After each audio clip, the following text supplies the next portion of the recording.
Hey there, folks. You're listening to WCB, the underground sound of Emerson College. How y'all doing today? Welcome to Technically Not Experts. I'm Elliot Kelton. And I'm Daryn Snyderwind, and here at Technically Not Experts, we talk about our hyperfixations that we are so passionate about.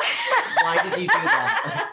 I wanted to see you laugh and explain it to the other person who has no knowledge on the subject. So we're technically not experts. We are for all intents and purposes. But not legally. That means nothing. When are you going to understand that means nothing? I find it hilarious. I'm sure you do. So, Elliot, what is the topic for this week that you are presenting to us listeners? So, I will be talking about season 1 of The Marvelous Mrs. Maisel. What is The Marvelous Mrs. Maisel? I know what it is, but yeah. I've never seen it, so I don't know much about it. So, I did a generic summary of facts. So, it's an Amazon TV show that started in 2017. It's still going. In fact, they just announced that they're going to have season 4 come out in 2021. Excited. Sick. It's set in the late 1950s. Specifically, the first season is set in 1958. And it's basically a female comedian's journey to becoming famous while dealing with communism, Judaism, sexism, divorce, being poor for the first time in her life, and family dynamics. I love how you said communism and Judaism as if she's dealing with Judaism. Well, it's Judaism post World War II. Okay, so right. Yeah, because there's a lot of anti-Semitic. Yes. Crap. Yeah. In other words, after World War II. It's Judaism post World War II, so it's very still fresh in everyone's mind. Right, and as in, it's only been I think 10 years or less since the end of the Holocaust. Okay, so is this like a biopic or something? So the character Miriam Maisel is not real. Okay. But she's based off of a lot of older comedians. They think that there's a lot of Joan Rivers in there. There's a lot of there's a little bit of Nichols and May, which I will be talking about. There's a bunch of different stuff that they're just kind of throwing in there to try and get this almost this real life person, even though it's not real life. But they do have actual real life people in the show as well. So is it kind of like, have you seen Midnight in Paris? I've seen Emily in Paris. It's not the same at all. So Midnight in Paris, this guy goes back in time and is able to hang out with the greats of literature. Is it the blonde dude? Yeah, Owen Wilson. Yes, I've seen that. So yeah, is it like that? So she, rather than going back in time, she lives in this time surrounded by comedy greats. I mean, she's surrounded by one comedy great, Lenny Bruce, who I am in love with, and I will get into how the actor portrays him so well, because it's like you're watching the dude. It's like he's there, which is impressive because he died a while ago. So considering this is 1950s, I'm assuming he's in his 30s or 40s. He's at most 48, and he dies very quickly into his career. So in the show? No, not in the show, in real life. Okay. We haven't gotten to his death yet, which is going to be interesting. Okay. And it basically goes, I believe we are just the fourth season is going to be the 60s now. So it's going to be 1960, just the start of it. And I have my own theories that I'm going to talk about at the end of what I think is going to happen by the end of the series. Okay. Because I've been preparing since day one. You are a big fan of old school comedy, so yes, I've always been expecting either this or something like it, where you just talk about 1950s comedy in general. So, Daryn, what do you know about the TV show Marvelous Mrs. Maisel? I don't know much. I know it's a funny show that it's about comedy. I knew that Mrs. Maisel was Jewish because you've talked about it before. I knew she was a comedian, and I also know it's a very good show because it's won a bunch of Emmys. Yes. I don't really know much else. I don't know the story. I just know that she's a comedian in the 50s and that it has a lot of feminism things because she's a woman in the 50s. And that's really it. I mean, I'm not a big fan of the 50s, so I tend to avoid content based in the 50s just because I just get super annoyed by that time period. It's honestly really cool the way that they handle the 50s stuff, because there's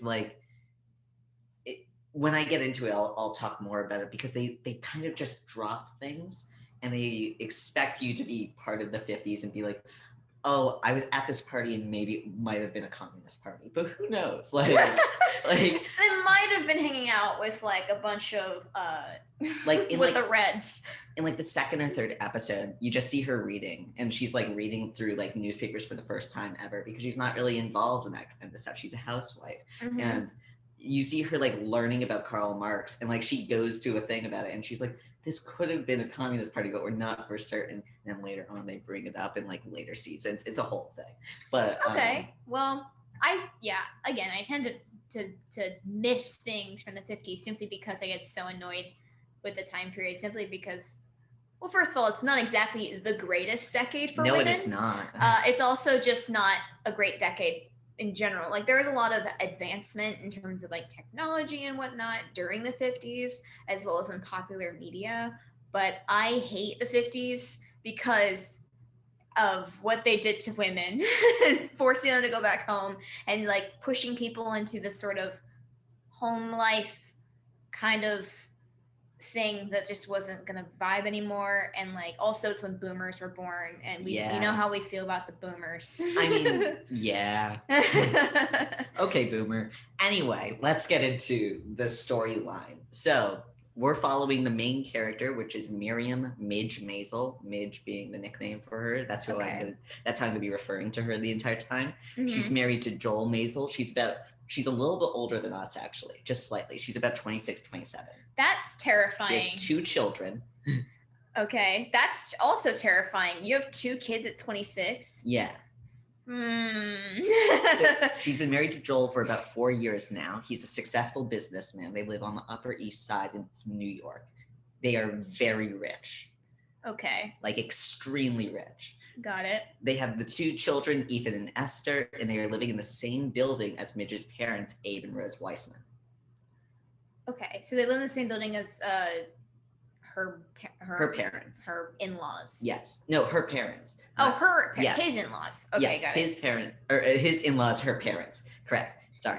So Joel is a successful businessman. He makes a lot of money, mostly because of his father's work, and he just kind of got the job because his father was like a very good worker, and and on the side he likes to do stand-up comedy. And so how well is that doing for him? He is not good at it.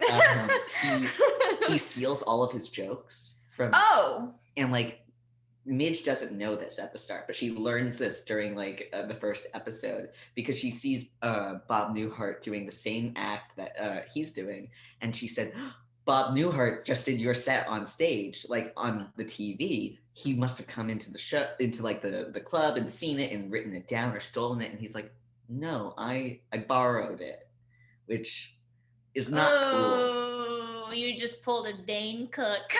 Yeah, it's not the coolest thing in the world. And so it's with this all happening and Midge being like really uncomfortable by that, she's like, what if you make a joke out of it? What if you do other things? You could add more, make your own stuff. And he goes up on a particularly rough night already where he's having a lot of struggles with his outfit and stuff like that. He's just struggling.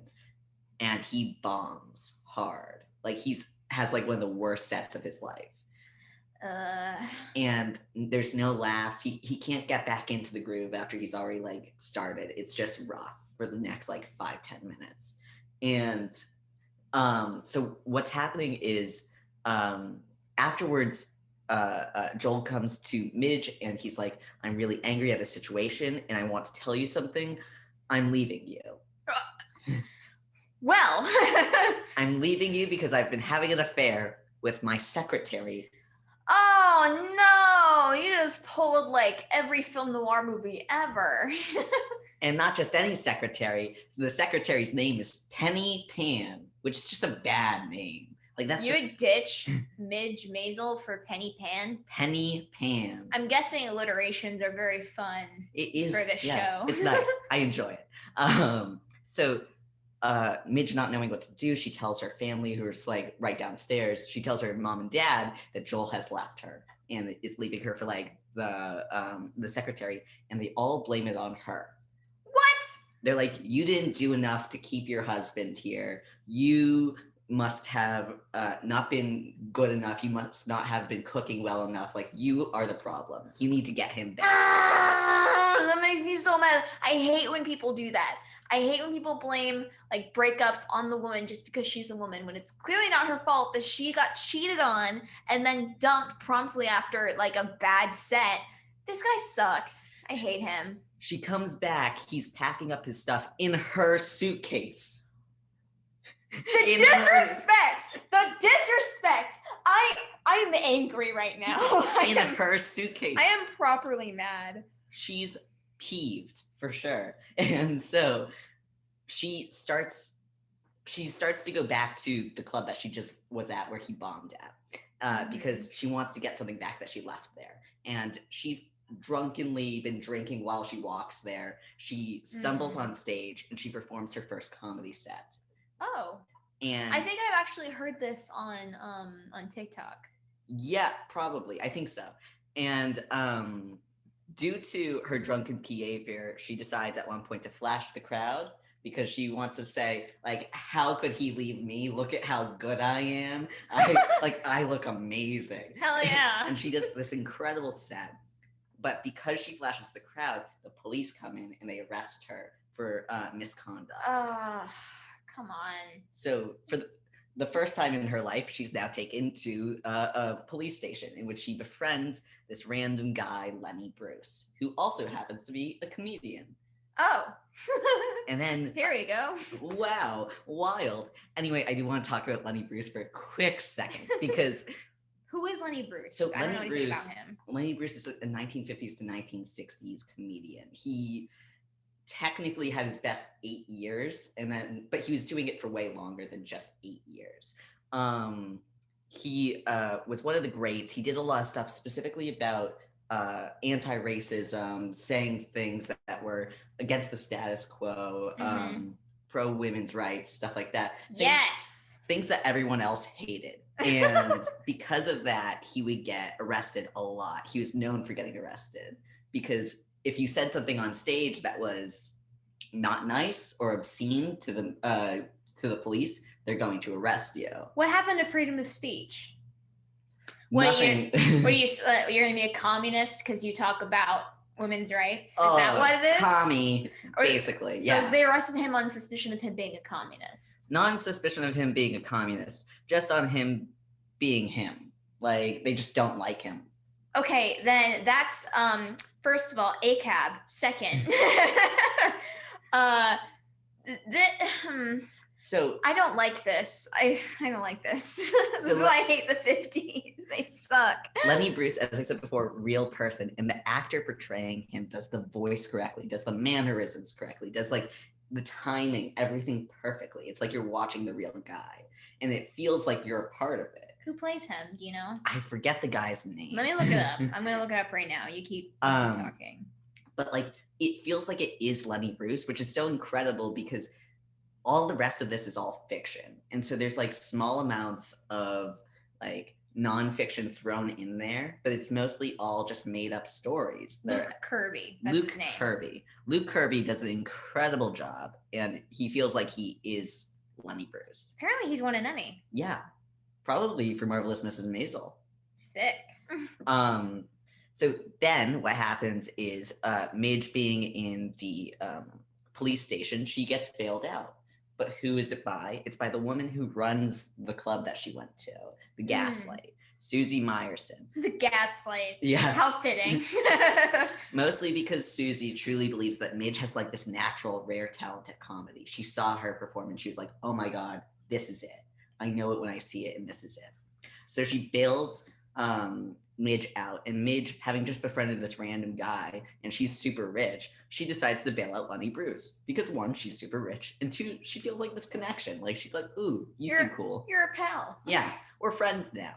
Midge then teams up with Susie, and Susie becomes her manager, even though Susie has never done any managing in her entire life and has no idea what's going on. She just knows, like, how to run a club. And so... But unlike Midge, who's like rich and feminine and successful and doing all these cool things and has children, Susie has had a rough life. She's not living on the Upper East Side.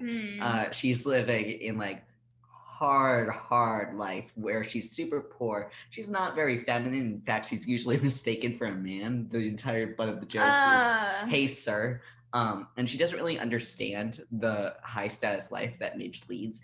In the second season, she actually gets kidnapped. It's a whole thing. What? She gets kidnapped, and because she lives such a hard life, the kidnappers were like, "Wait, we came from the same place you came from," and they bonded over it.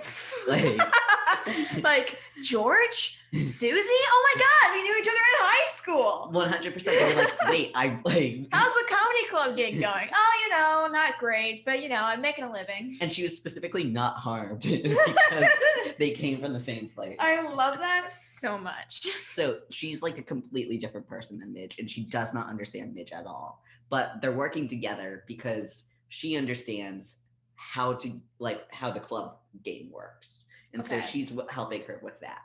The next day, Midge tries to resolve the conflict with her husband, him leaving her. And so she invites her in-laws, Moish and Shirley Maisel, to dinner, because why not? That seems like a good idea. She could guilt them all. And while she's at dinner, Moish explains that he was actually the one who bought the apartment that they live in, not Joel. Joel does not own the apartment. And so, because Moish owns it and he bought it himself, he will be evicting them and the children if they do not stay together. Because why not? What? Men are trash. I hate this guy. I hate Moish so much. I hate Moish. I hate Abe Weissman. Most of the men in this show are like just so bad, but then there's Lenny Bruce. And so I can't say Lenny all Bruce men. is the one man. Lenny Bruce. Also, there's like a guy in season 2 that she has like a romantic fling with. That seems pretty cool. Joel, you good for nothing. POS. Joel is. I hate him. Oh, so Midge is like, oh my God, I won't have a place to stay. My husband's leaving me. I don't know what to do. She goes back to the gaslight because that's the only thing that she now knows that she's like sure about. And surprise, surprise, while she's performing, she gets arrested again for obscene language. Oh, God. ACAB. And this time, Lenny Bruce, hearing that Midge has been arrested, he bails her out since she's already bailed him out once. An ally, an eye for an eye, or whatever the saying is. It's like he's just like giving her what she gave to him in a positive way. They're now friends. It's a whole thing. Karma. And yes. And so Midge starts to perform nightly at the Gaslight, but she doesn't tell her parents because, well, you're a female comedian in the 1950s. Yikes. How are your parents going to feel about that? And so she's just randomly like, I'm going to leave now. And she's leaving at odd hours in the night to go perform every night. Her parents are taking care of the kids. She's gone. Susie and Midge hired this lawyer for Midge to deal with because she's got the arrests and she needs to go to court. But while she's in court, this is where the sexism comes in. Midge fights with the judge. Yes! The judge is like, where's your husband? Hey, little lady. Like, he's talking down to her the entire time. If someone calls me little lady, I'm gonna throw some hands. I'm gonna frickin' fight that. Because that's so demeaning. That's so condescending for someone to look at you and be like, hey, little lady, where's your husband? Where's your man? Shouldn't you have your father hold you back for a minute? I get that crap all the time, and I hate it. I hate it. And so, like, the lawyer is trying to paint Midge as who she is, which is this upper-class citizen, very great, very nice woman. She has children. She's a wife. She's never done anything bad in her life before.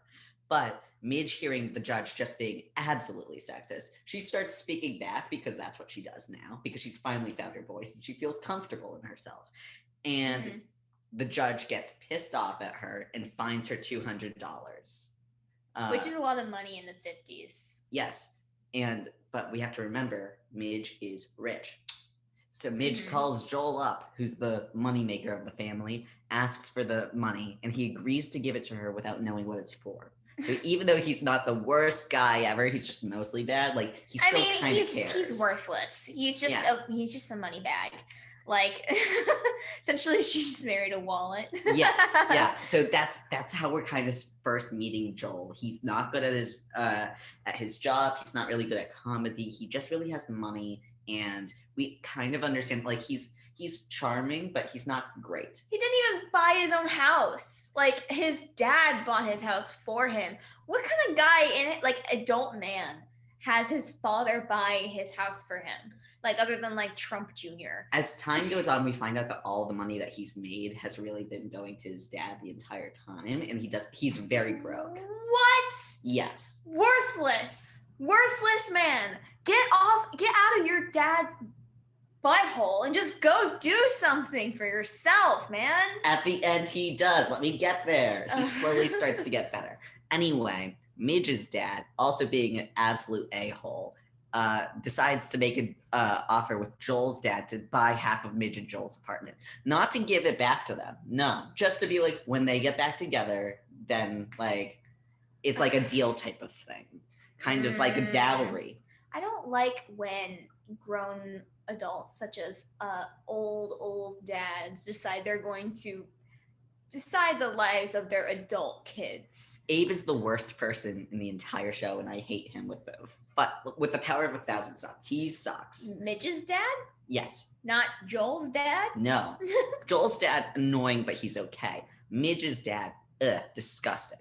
Anyway, so while Midge is dealing with all the court stuff and Abe is buying half of the apartment, which never comes back, by the way, Susie goes to the Friars Club, which is a real private club in New York City, and its membership is mostly comprised of like comedians and other celebrities. Like I believe Sammy Davis Jr. was like an actual person in the Friars Club. And it was a big boys club.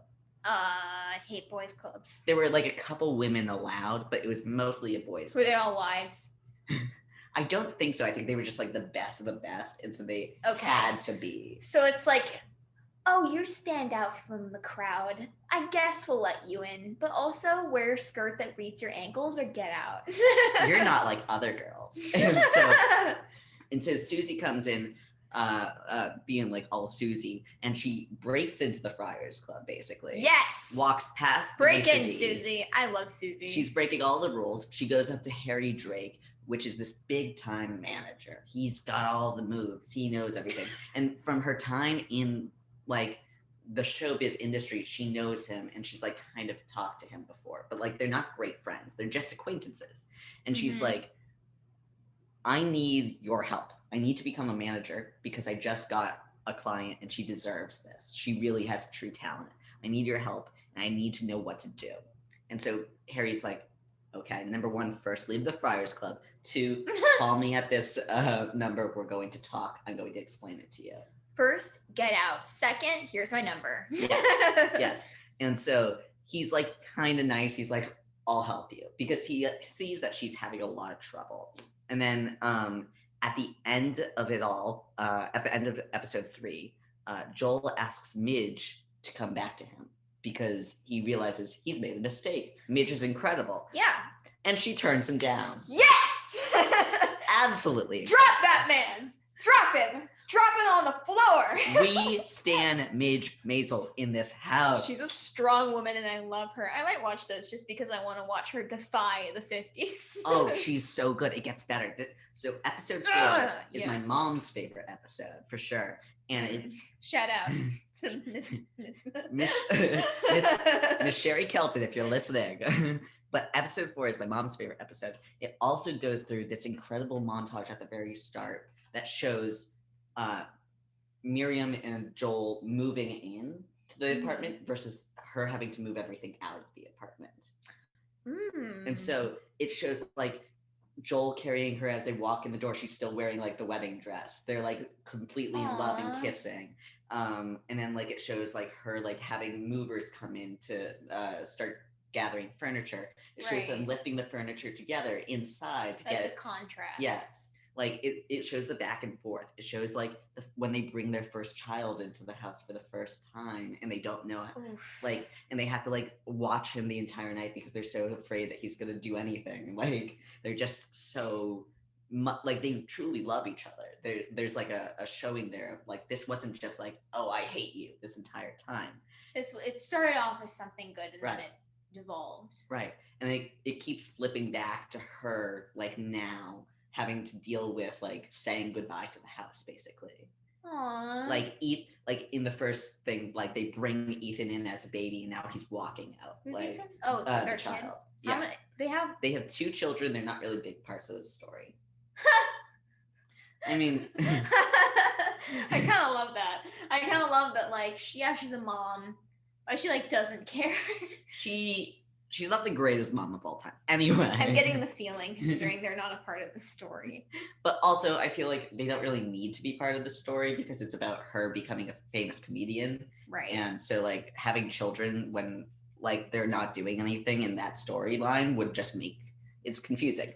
Anyway, so Midge drops Ethan off at Joel's house now that she's just moved everything out of her house to go live with her parents. Mm-hmm. And as she drops Ethan off, she meets Penny Pan for the first time, in which the other woman, the other alliteration woman. Yes, in which she realizes Penny Pan is not even Jewish. So there gets to be this little anti-Semitism here because she's like, wait, you left me to live this Christian life with this Christian woman that's better. Like, it's just slightly better than ours. It's just slightly easier than ours. You left me to do this slightly better thing. How dare you? Oof. And she's obviously furious. So I remember you talking to us about this scene before. I remember you talking about this and being like, I think that's a total betrayal. And do you want to talk about that for a second? I mean, like, there's, especially in the 1950s, there was this extreme feeling of there were Jews and then there was anyone who wasn't a Jew, and or if they were a converter, that was still counted as not a Jew. Now we're getting more to the point in which converters are counted as Jews and they're treated just the same as everyone else. But there's like an exclusivity, yes, in terms of, especially since it was after the Holocaust. The Holocaust. So it was kind of like a survivor's technique. Yes. And they're all dealing with this, especially since I didn't mention this, but Joel left Midge the night before Passover, where the rabbi was coming. It was like a whole thing. There was like... What? Yeah, he just was like dramatic about it.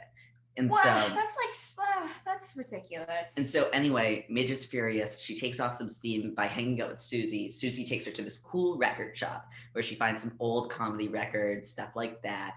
I'm only mentioning this because later on we're going to find out more about the record shop, and it's going to come back. So I'm just throwing it out there. Remember record shop. All right, planting a seed. Yes. Watch it grow. Yes. So Midge's family is not flexible. She needs, like, her kid needs to watch TV at certain times because he's a 4-year-old and he really likes to watch certain television shows. And the dad is like, no, I will not allow you to watch that TV show. This is my time to watch my news or whatever. And I hate her parents. Her parents suck. And so she fights with them, and dad's like, I'm not buying a second TV. He's just going to not watch TV because I am the man of the house. And so she gets a job. Yay! For the first time ever. Oh. She's never had a job before. She's never worked before. She does not know how to. Well, I'm glad that she's starting to live a life as an independent woman. She goes out. She goes to her favorite fashion store, B. Altman, which has cosmetics. It's got fashion. It's got clothing lines. It's got it all. And that's her comfort zone because she has incredible outfits throughout the entire series. You could tell that what she really likes to do is comedy and fashion. And she goes and she impresses them, and she gets a job as working at the cosmetics counter for B. Altman. That's great. I'm so happy for her. But she's spending so much time at work that she bombs for the first time in comedy. Wow. And she starts doubting her own skill. And she's getting a little bit worried. So she sees this ad in the newspaper that's like, hey, I'm a comedy writer. Hire me and I'll write you a set. And so she goes, she pays him $200. That's as much money as the bail money. Yes. She pays him. She also does not know much about money. You have to remember, she's like 27 years old. She has never had a job in her life. Her husband or her parents have always been paying for her, and she's always been rich, like super rich. This learning curve, I'm going to have to be patient with her. That's basically what it is the entire time. She pays him $200. And then she gets like the set cards, the script, and she goes, and as she goes on stage, she starts reading it for the first time since she hasn't had time to look at it beforehand since she's been at work all day. And she realizes it's not funny and it has nothing to do with her life. Like, he says that she's a mother of 3 children instead of 2. He says that one of her children is a teenager, even though, again, she's 26. Like, she's not a child bride. Like, the jokes just don't make sense. And so she bombs yet again because she's just confused and she doesn't understand what's going on. And it was such a bad bombing experience that Midge goes up to Susie afterwards and she's like, I'm quitting comedy. I can't do this. No, don't do that. And so she goes back to work. She focuses more on work, and her work friends invite her to a party where she basically does an impromptu comedy set. Oh. And she starts getting into the rhythm of the party circuit. Okay. All while that's going on, Joel takes Penny Pan to meet his family for the first time. And this is where we get to the fact where she's sweet, they're charming, everyone's being nice to each other, they're making jokes, they're laughing. She goes to leave the bathroom, and the parents inform Joel, she's not suitable for you. You're not marrying her. Oh. She's not Jewish, she's boring, she's stupid, and she can't give Joel a happy life. Dump her. Dump her.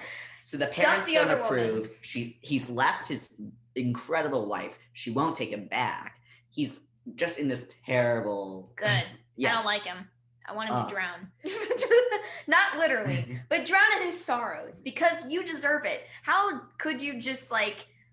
I don't like when people have a rough going, like say they're not good at their job, something's going on, and instead of talking about it with anybody and expressing how they feel to the people in their life, like his wife, like his parents, like anyone, and trying to get help, instead, he cheats on his wife because he doesn't feel good enough for anything or anyone, especially not her. And then he cheats on her and thus ruins their relationship. He is the author of every problem he's ever had, and I hate people like him, and I don't respect it. Like, I feel bad for him, but I don't care. He sucks. He can drown. He can drown in his crap that he made himself. I would say in the first 2 seasons, he's like the worst person ever. I think in season 3, he gets okay-ish.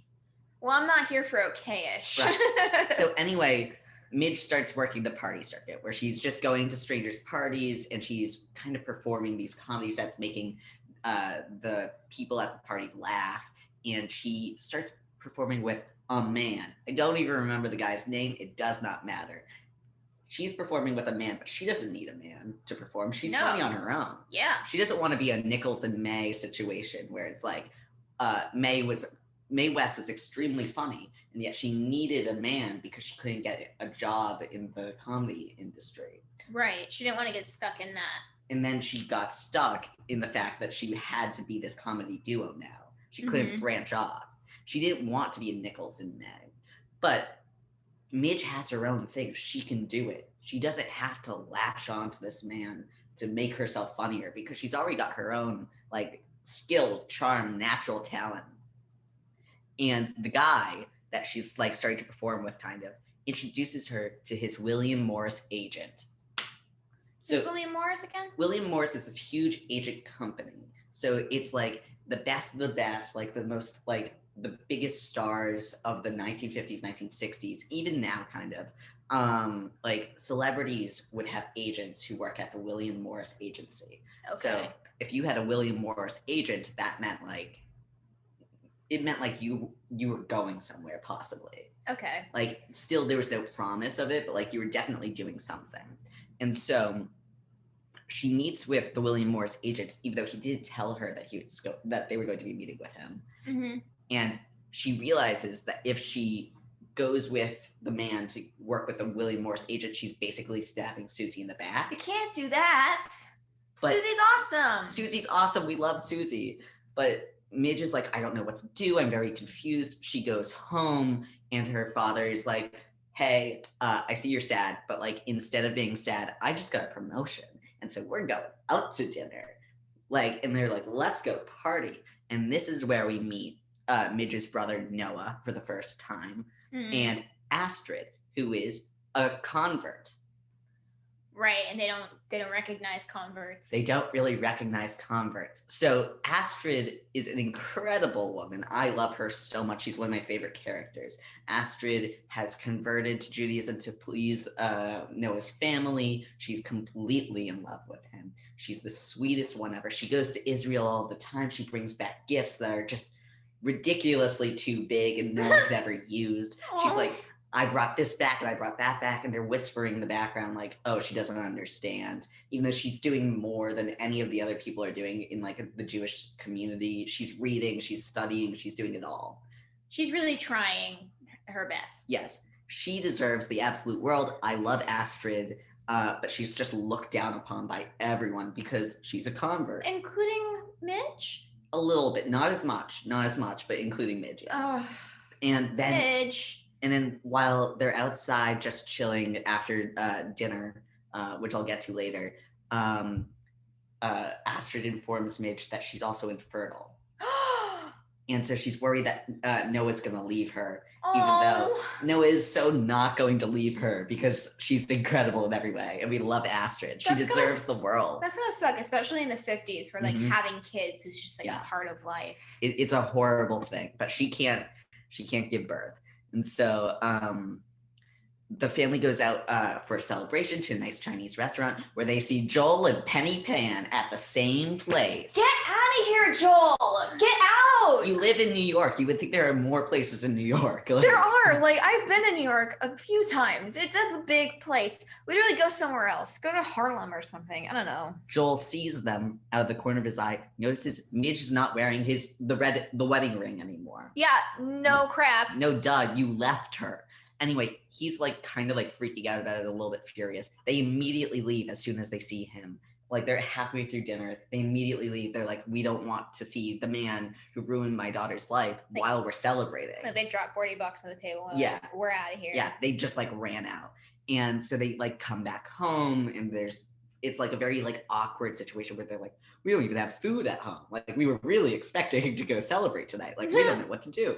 And that's when they get into the conversation about Astrid being infertile.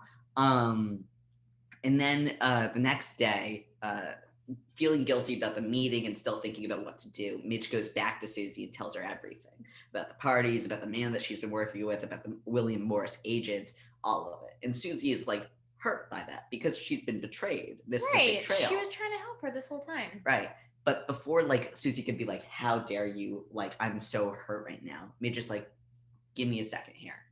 I'm new to this. I've never had a job before. I've never done any of this before. You've been in the game much longer than I have. If we're going to be professional partners, you have to be supportive of me. When I bomb, when I make mistakes, when I struggle, you have to be there for me. You can't just throw in your hat. And so they must be not just professional partners, they must be like a partnership. Like they gotta be friends. And so to be friends, they have to really work together. And so they work out their differences. They decide to formalize the partnership, showing that the relationship is important to both of them. And that kind of sets it on track for, okay, now this comedy thing is actually like a big thing that's going to go on in our lives. It's not just, I'm going to the Gaslight a couple times a week. This is important to me. This is like her life now. Right. So at the end of episode 6, which was that episode, we go back to the record shop for just like a couple seconds, and we see that the two people who were running it find this one random record from the Gaslight, and they realize that someone recorded Midge's first set when she was drunk, right after her husband left her.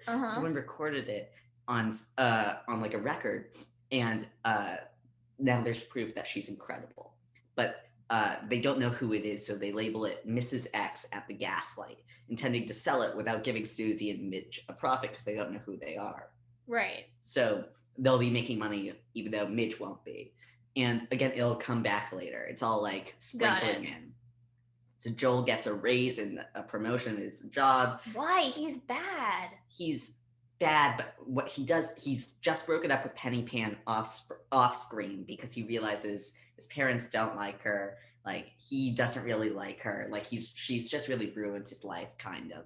So he breaks up with her off screen. He knows he's not getting back together with Midge, and he goes to Abe, the Midge's dad, and he says, "Okay, I just got this new salary, this much higher raise.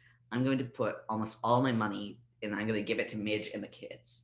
They're going to be able to pay for everything they could ever want in life, and they'll get everything." And Abe's like, "I'm a mathematician. I'm very good at my job. This leaves you barely any money for yourself. You'll be basically broke and possibly homeless." He's like, "I can deal with that." That's like the one good thing Joel's ever done, and it's still really dumb, but also like the one good thing.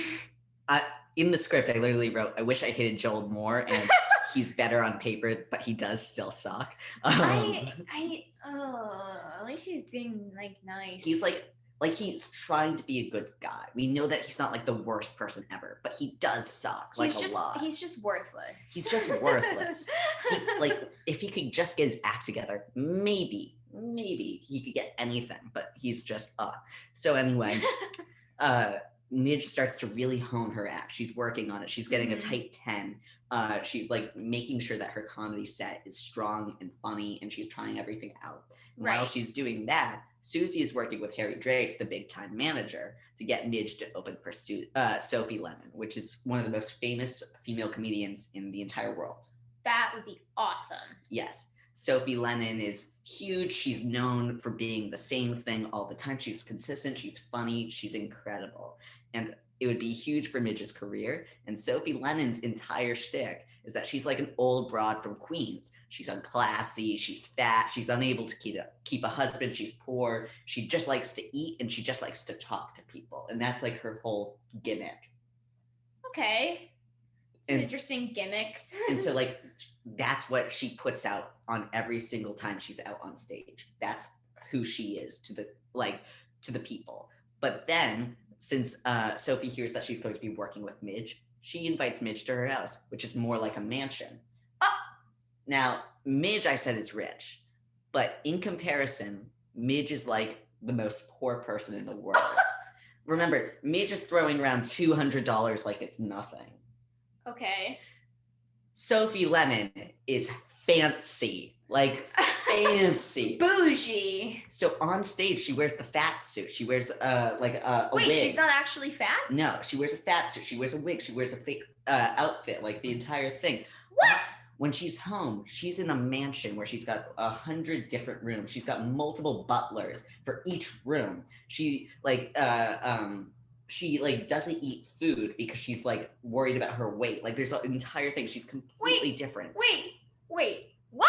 I don't like this. I don't like this now. She's a Yale graduate. She's like studied and performed, and like everything that she's done is like to get this gimmick. She literally at the end, as Midge is leaving, she's like, "Oh, I don't like your coat," and then she gives her a slightly used mink fur coat that has only been worn once because she's already worn it before.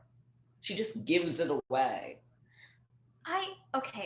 I have some problems with this. Yeah. Because while I'm glad that she's like a rich, successful lady, also her entire livelihood is based on lies. Yes. And also based on the caricature of a oversized woman. Yeah. And making fun of the fact that she's fat, making fun of the fact that she's poor, making fun of the fact that she can't get a man. Meanwhile, none of that is true. She's doing incredible. She's got the greatest life. She's like really, truly doing it. That's like not fair though. No. Because that's like someone, like you can't, it's just disingenuous, and I don't like that. I find it very off-putting. So while Midge is there and like she's eating, which is like, oh my God, Sophie Lennon literally says at one point, "Oh, so you do eat," and like shocked that like Midge is actually eating food instead of like skinny. Why is Sophie Lennon afraid to eat food when she wears a fat suit on stage? Because no one can tell what size you are. Because in her head, she's still Sophie Lennon, incredible, fancy, blah blah blah. She's got almost like a British accent. She's so posh. Like I don't like her. So Sophie tells Midge while they're sitting and talking, the only reason she could have made it big, the only reason why anyone could make it big is because they need a gimmick. They need something fake so that the audience knows what they're there for. And she says that Midge has to have a fake persona too, or she's not going to make it in the industry.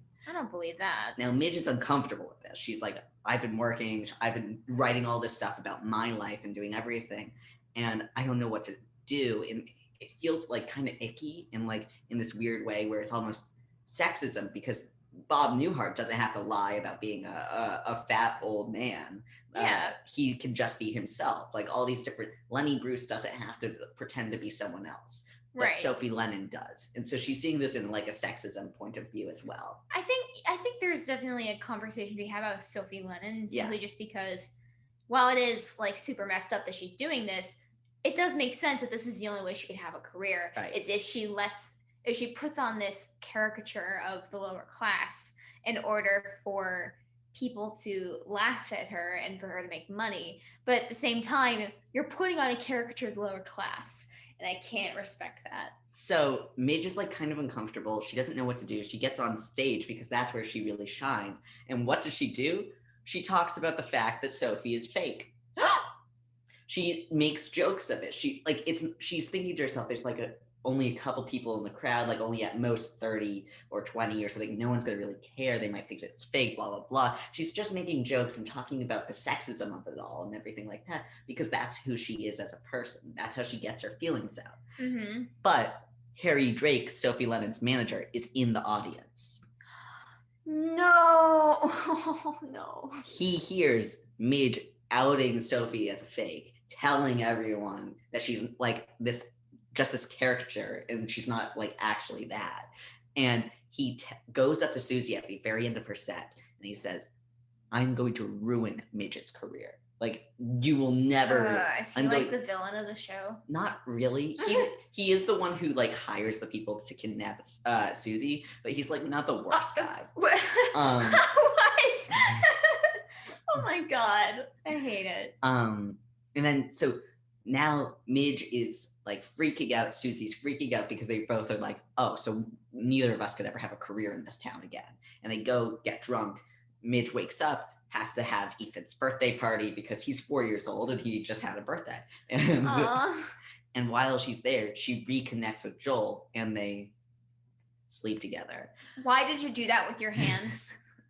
I did a scissoring move for the audience. Which is not what straight people do, believe it or not. I know you don't know this because you're gayer than the 4th of July, but I feel like the 4th of July is pretty straight.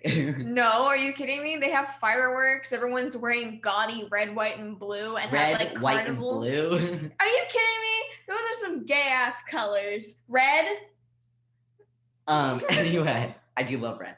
Anyway, so they sleep together, which is a huge thing. Now, Joel is riding this high. He's gotten back with his wife, or at least he believes so. Mm-hmm. He's finally excited to be back going into the world that he loves and getting back on track because he's been off track for such a long time now. Right. And as he goes, he wants to pick up a present for Ethan at the record store. Uh-huh. And as he's at the record store, since it's Ethan's birthday, he's about to buy one. And while he's there, he overhears the record of Midge performing, where she's just insulting him because it was right after he left her. Right. And he's furious about it because she hasn't told a single person that she's doing comedy. No one knows anything about this. The only people who know about it is Susie and Midge. That's basically it. And so he is insulted. He feels hurt that she's talking behind his back to crowds of people and that's being recorded and people are laughing at him. There's an embarrassment to this. He's emasculated. He is emasculated. And so he goes to work that day and he quits. This is what I'm talking about. He sucks. He sabotages himself every time. Like, he makes himself worthless on purpose because he's so insecure about whatever the hell he's doing that he just throws his life away. Like, maybe you shouldn't be mad at the fact that she's insulting you on stage and maybe recognize the fact that she just found out that you cheated on her and are dumping her and that the house is no longer available to her. Like, of course, like, what were you expecting? And even so, even if he was allowed to be mad, which he kind of technically is. I don't think he is. I mean, I understand. I get that, like, she's airing their dirty laundry out on stage, but still. But, like, He's allowed to be mad, yes, but is he allowed to ruin his life, quit his job, lose money I was like, spite? out of spite? No. No. So Jinx, you owe me a soda. flashback to Midge. It's now Midge's turn for the rest of the kind of the story. Midge is blacklisted from almost every single club in New York because of Harry Drake. Freaking Harry. And Susie's like, okay, well, I run the Gaslight, so obviously you could still perform at the Gaslight, but we need someone big, someone that's going to like make people show up. So it's not just like 20 people in the audience. So she'll be so like, she'll be drawn in. seen. Right. She'll be drawn in. And so they ask Lenny Bruce, who's a friend of Midge Maisel. And ally. Lenny Bruce is like, of course I'll do it. He goes over. He's like the entire time they're all saying like he's gonna be the one performing. He's gonna be the one doing the set, all that stuff. He goes up. He says, "I will not be performing. Instead, I will be turning it over to my friend Midge Maisel." Or to my friend. He does not introduce her as any name. He just because my friend because the entire time she's been debating on whether to have a stage name or what to do because no one knows that she's doing comedy. The marvelous Mrs. Maisel. And so she goes stage. She's got this huge crowd of people all excited to see her. Lenny Bruce just gave like an incredible like compliment in like there's no way she can mess this up. She nails it. Yes. She nails it. Oh, I need to watch this show. The door to the Gaslight opens. Susie's not paying attention because she's watching how good this is. Joel walks in because he heard the record. He knows it's his wife. He walks in. He watches act, where she again is insulting him, but like it's very good. Like it's incredible.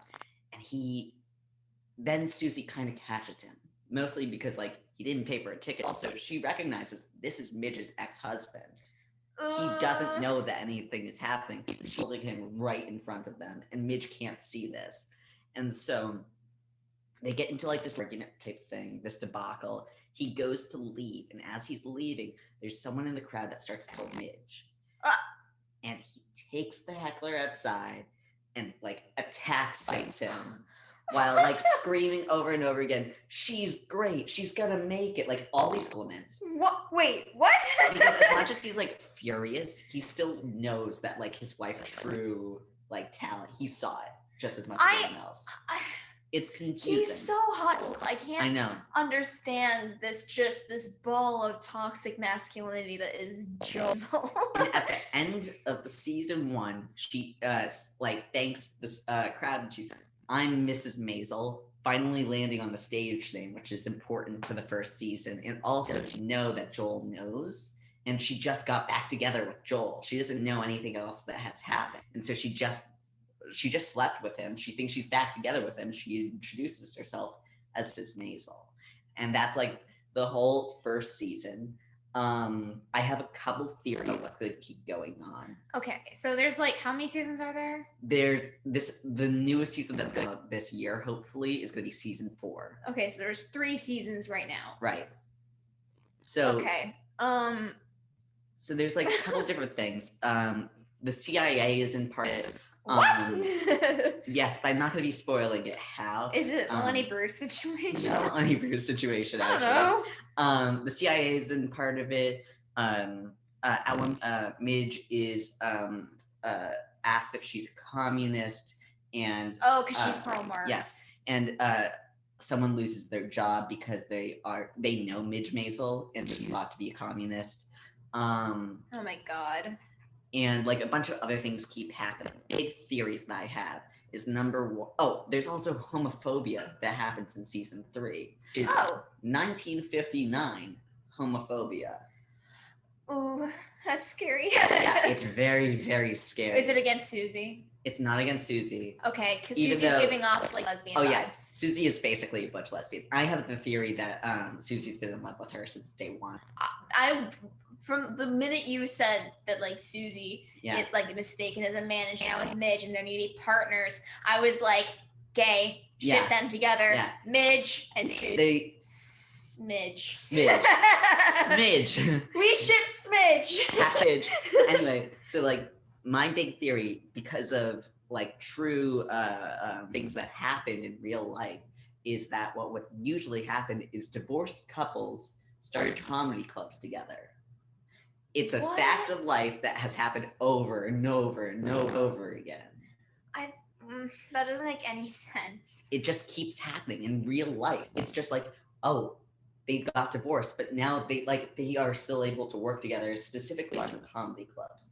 And so my big theory is at the end of it all, Joel and Midge are going to a comedy club together. And I've been saying it since the first episode when they got divorced. I was like, oh, what's going to happen here? They're not getting back together. I don't believe they ever will. But I think that what's going to happen is like understand each other's differences and say, okay, we can't be together anymore, but we can work because we both have But this. Joel is useless. Why wouldn't they run a comedy club together if he can't even keep his crap together?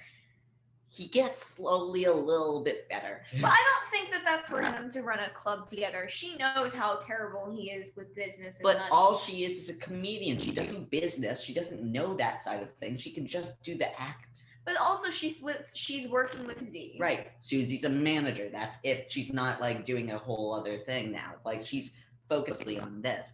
So anyway, my theory is that Joel and Midge are going to, at the very end, start a comedy club. I don't think that's gonna happen. I haven't seen the whole show, obviously, but from what I understand about Joel and Midge's character, I really don't think that they're going to do that. Like, they're already hinting at it in the third season. No, I don't want it. That's like, I don't want Joel. I want Joel to be gone. I want Joel to stop. I'm not gonna say any spoilers because I don't want to because they're terrible, but there are definitely hints that I was correct since like the first episode. I love your like no spoilers. Spoil the entire first season. The first season is not like the first season is not the rest of it. The rest of it is like a much grittier type of thing. It's gritty, not in the sense of like it's like scary, but just grittier in the sense of there's communism, there's homophobia, there's racism. It's like interesting. Like there's like interesting things. The first one is just showing this woman who's never really experienced life before being thrown into it. And then the next one is she is experiencing all this stuff for the first time. And so I like the idea a lot. Yeah, it's a very, very good show. I would say it's my favorite show. So would you like to, is there anything you just want out there about it? Your like reactions? I like the idea of the show. I think it's a really interesting concept and I would love to watch it and like see what it's all about. I still hate the 50s because of stuff like her getting thrown in jail for free speech, which is ridiculous. But also like Red Scare, sexism, racism, homophobia, and just also the atmosphere of fame in the 50s was awful. Like it's not great now, right? But it's like it was not great then either. I have a lot of feelings, and I think that I would enjoy the show. I think I should probably give it a watch. I'm terrible watching TV because I get really anxious. It's also on Amazon, which is so like an awkward thing to watch on. Like, yeah, I feel like Amazon Prime isn't exactly like next prime real estate for like really hot TV shows. Like I know there's some really good ones like that on there as well. And Marvelous Mrs. Maisel. Yeah, there's going to be like a Critical Role animated series on there I'm going to be watching. Because I'm a giant nerd. Okay. Yeah, I think that's it. So, all right, everyone. That's all we've got for today. Thanks so much for listening to the show.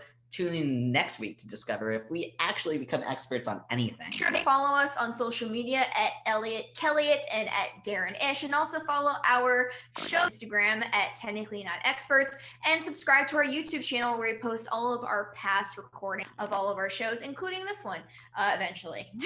And we will be. I think we're like going to be posting like right after this. Yeah. So we'll be here every Monday at 4 p.m. Eastern Standard Time. Thank you for tuning in, and until next time, goodbye. Bye.